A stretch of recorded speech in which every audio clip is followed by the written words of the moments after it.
Ya. Ternyata di sini lumayan luas juga ya. Luas, Sep.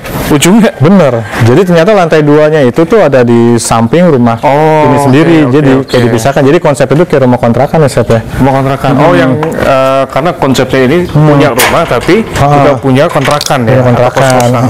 Tuh. Oke, kita cek yuk. Sip. Yuk kita ke atas seperti apa. Oh, kebalik. Aku nggak mentok. Oke. Sip, Assalamualaikum. Assalamualaikum. Oke, jadi memang ini lorongnya agak panjang juga ya ini. Nah, tadi tangga yang kita review posisi yang di dapur, nyata ini nih Sep tangganya ya. Oh, tangganya di sini. Jadi ini bisa mungkin diperbagus buat nanti Ya, dipercantik, ditanemin apa kan? Betul. Kasih gantung pot. Oke. Nah, di sini memang dia langsung mengarah ke tetangganya, ke Perumahan tetangga. rumah tetangga ya. Nah, ini. Ya. Kalau dilihat tadi, kita dari naik tangga sampai ke pintu atas di lantai 2 ini, Iya. konsepnya sebetulnya benar-benar cocok buat Untuk kontrakan ya. kos-kosan. Untuk kontrakan. Jadi yang di bawah itu pemilik rumah tinggal, atasnya itu kontrakan. Betul. Soalnya kenapa kita bisa bilang kontrakan? Soalnya tangganya itu di samping. Betul. Nah, kalau emang ini rumah berlantaikan 2 untuk milik pribadi, pasti tangganya di dalam. Di dalam nggak, rumah Sep? ya. Ya, itu logika mendasar aja kawan. Betul. Oke. So, kita mau ngeliat seperti apa isi dalamnya. Yuk, kita cek di dalam. Oke. Assalamualaikum. Nah, nggak ada orang. Assalamualaikum. Well, oke. Oh, ya. Jadi kawan, ketika kita tadi buka pintu, tampilan awal yang kita lihat itu disuguhkan oleh ruang dapur ya, Sep ya. Iya, sebetulnya Dapur dan wastafel ya. cocok buat kos-kosan karena memang ini sebetulnya dia bisa buat kayaknya kitchennya bisa ini kitchen untuk setnya. Bisa udah di set ya? Ini buat ruang untuk masak. Untuk masak. Nah, kemudian yang sini adalah ruang cuci piring. untuk cuci piring. Nah, kayaknya konsepnya memang betul kayak kos-kosan. Nah, langsung disambung dengan kamar mandi ya. Kamar mandi. Iya, Nah, betul. Pas banget kalau memang buat untuk kos-kosan. Jadi dapurnya bareng, cucinya bareng, terus kamar mandi juga ada barengnya juga. Di spot di lantai 2 ini kita diberi ada tiga kamar. Yang membedakan dari lantai bawah itu 2 kamar 1 gudang, dan yang lantai 2 itu ternyata 3 kamar. 3 kamar, 1 kamar mandi. Oke. Jadi kalau dilihat dari ukurannya ini, kalau di sini di kamar ini kurang lebih kisaran di 3x3. 3x3. Untuk kamar atas bagian dapur ini lebih luas ya, Sep ya? Lebih luas. Kemudian kalau yang di kita cek bisa di kamar keduanya dari belakang. Betul. Nah, ini juga sama kayaknya ini ya. Jadi kalau secara ruangan memang cocok buat kos-kosan. Ruangan ini bisa pas untuk satu tempat tidur. Kemudian ada lemari, kemudian ada teman-teman juga mau setting untuk TV dan lain sebagainya, memang cocok buat kos-kosan. Betul. Nah, kita geser ke sebelah yang tadi kita bahas ya, Sep, kamar dulu nih sebelumnya. Ukurannya sama ya, ini ya? Sama. Jadi kayak 3 kamar di lantai 2 ini tuh dibagi 3 ya, Sep. Jadi ukurannya sama semua kayaknya. Oke, kalau dilihat juga sama sih, dia sama 3 sama persegi juga 3 juga. Jadi gue bisa setting di sini buat kalau gue ngekos tuh bisa buat tempat tidur. Jadi istilahnya kalau yang ngekos di lantai atas atau ngekontrak di atas ini, misalkan Pak Sutri yang punya 2 anak, pas ya, orang tua 1 kamar, anak 1, anak 2. Jadi dapat kamar masing-masing. Jadi mungkin satu keluarga ngontrak. Jadi ngontraknya di lantai 2. Betul. Nanti gede bareng, bantuin bayar bareng. Oke. Jadi secara ukuran kamar pertama, kamar kedua, kamar ketiga itu memang luasnya sama 3x3.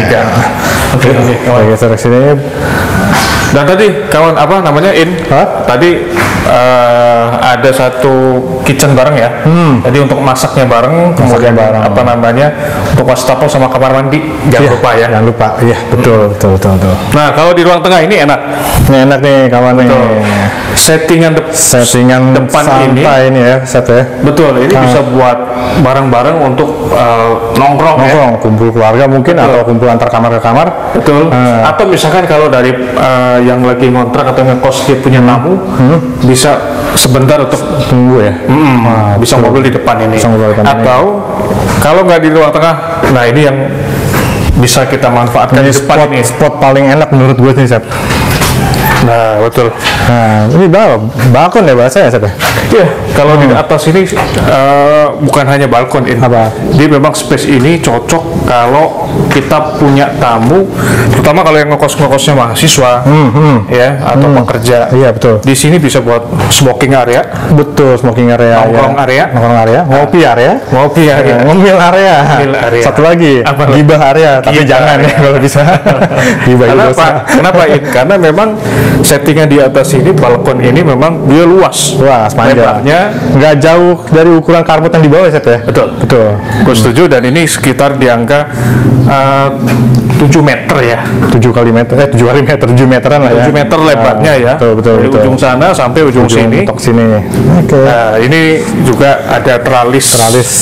Dari segi keamanan sangat aman. Jadi mungkin yang sobat yang ngontrak punya anak kecil ini sangat aman sih. Oke. Nah, kalau untuk atasnya sendiri ya, ya. Iya. Itu sama seperti yang bawah ya, Set ya. Pakai kanopi, bajaringan juga. Nah. So kalau kawan satap memang kalau dari kameramen coba melihat dari depan ke dalam, memang sebetulnya memang kos-kosannya memang bagus buat kalau tinggal bareng di sini. Kos bareng ya. Atau enggak satu keluarga ngontrak bareng di sini. Betul. Satu keluarga ngontrak satu lantai di atas gitu. Betul. Karena di atas ini bagus.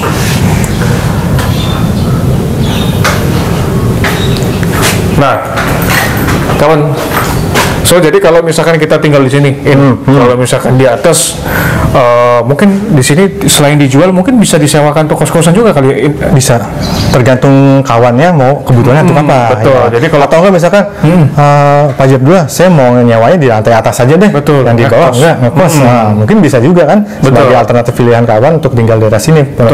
Karena memang dia tangganya di samping, tidak mengganggu di lantai bawah. Betul. Nah, nanti tinggal kawan satu semua tinggal request ke Pak Haji Abdullah ya, mau sewa atau mau kontrak.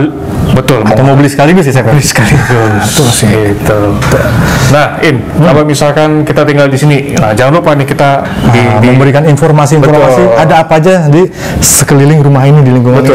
Betul. Nah, yang pertama untuk fasilitas tempat ibadah, saya. Oke. Nah, tempat ibadah ini di sini kita ada masjid yang sangat megah, namanya itu Masjid Nurul Mustafa Center. Oke. Nah, itu nggak jauh dari perumahan ini, saya. Oke, sekitar 500 meter. Sekitar 500 meter. Kita keluar jalan raya itu, dari Gapura kita belok kanan, nggak jauh dari situ. Oke. Nah, untuk teman-teman yang non Muslim juga ada gereja di sini, saya.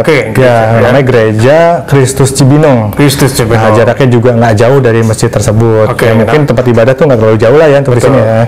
Nah, memang mungkin catatan penting buat kawan-kawan startup semua mungkin Indra ya.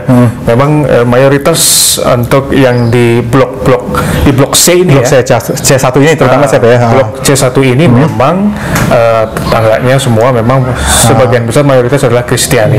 Nanti mungkin untuk saudara-saudara kita yang Kristiani cari tempat yang memang tetangga lingkungannya memang yang sama satu komunitas ya bisa cocok untuk pilihan di sini. Bisa di sini. Betul, saya. Nah, selain tadi kemudian ada ini untuk fasilitas kesehatan, rumah sakit.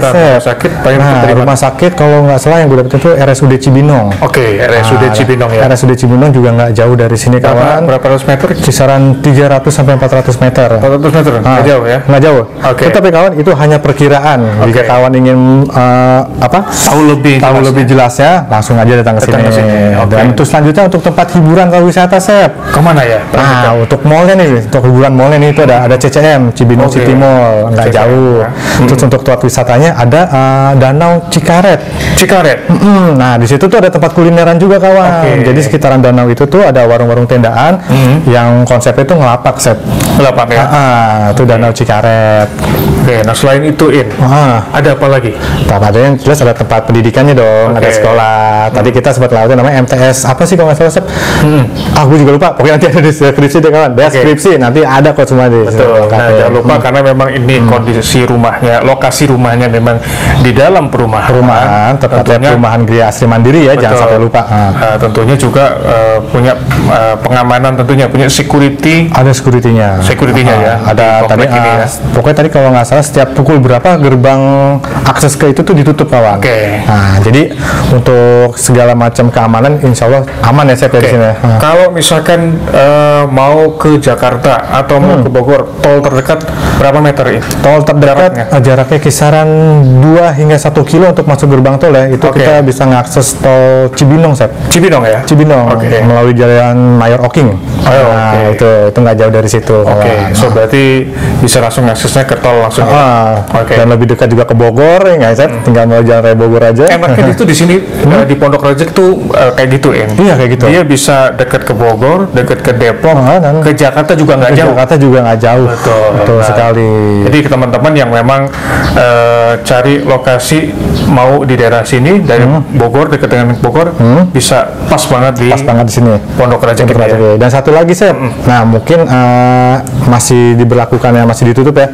Itu alun-alun Depok itu nggak jauh dari sini, di GDC Kota Kembang. GDC. Oh iya, karena memang dengan Kali Mulia ya. Betul sekali. Karena mungkin alun-alunnya masih ditutup. Mungkin next kapan waktu mungkin sudah dibuka, kawan bisa menikmatinya. So jadi itu spot untuk hiburan, untuk ngajak anak-anak. Betul sekali. Di weekend jalan-jalan. Betul sekali. Untuk olahraga juga cocok, Sep. Sip. Wah, mungkin ini jadi catatan penting juga. Setiap konten-konten dari Septian Sobat Kalian untuk segmen Kawan Satap. Betul. Nah, ini catatan buat teman-teman juga bahwa untuk review di rumah Pak Haji Abdullah ini, tepatnya di perumahan Gria Asri Mandiri ya, Sep ya. Betul.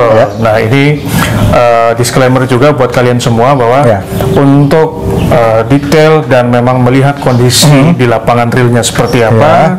Nanti memang kita memang menyarankan sekali untuk kawan Satap semua untuk langsung datang ke TKP dan langsung melihat kondisi rumahnya seperti apa. Nah, nanti teman-teman kawan Satap semua bisa menelpon dari tim dari YouTube Septian Sobat Kalian, dan nanti bisa langsung kita didampingi dengan Pak Haji Abdullah. Bisa didampingi dengan pemilik rumah. Betul. Itu enak sekali ya. Nah, tinggal kawannya aja kapan mau menghubungi, kita standby ya, Sep ya. Betul. Tim standby dan Pak Haji Abdullah juga standby jika kawan berminat. Betul. Nah, kalau untuk harga sendiri yang dibanderol sama pemilik rumah Pak Haji Abdullah berapa ya ini? Oke, kawan. Jadi untuk rumah ini dibanderol dengan harga 479 juta rupiah. Itu bisa masih nego? Masih bisa kayaknya, kawan. Nah, pokoknya kawan langsung calling. Kita siap dampingin kok ya. Siap. Nanti untuk lebih kembali lagi untuk lebih jelasnya, jangan lupa nanti lihat di deskripsinya lengkap sedetail-detailnya. Itu aja kawan Satap semua untuk segmen kali ini. Nah, untuk review di rumah Pak Haji Abdullah, tepatnya di perumahan Gria Asri Mandiri. Nah, tetap dukung channel kita di Septian Sobat Kalian dengan cara mensubscribe, men-komen, like, men-share. Jangan lupa tombol loncengnya di teneng. Supaya kita tetap semangat terus memberikan informasi-informasi terkait rumah dijual, rumah disewakan atau homestay ya, Sep ya. Betul. Nah, kita belum pernah nyobain homestay ataupun villa nih, next video, kawan. Betul. Siapa tahu kawan Satap yang mau di-review, jangan lupa bisa kontak kita di deskripsi ya. Atau mungkin kawan punya channel homestay di mana yang cocok, request aja, nanti kita sambangin. Sampai jumpa di video selanjutnya. Assalamualaikum warahmatullahi wabarakatuh.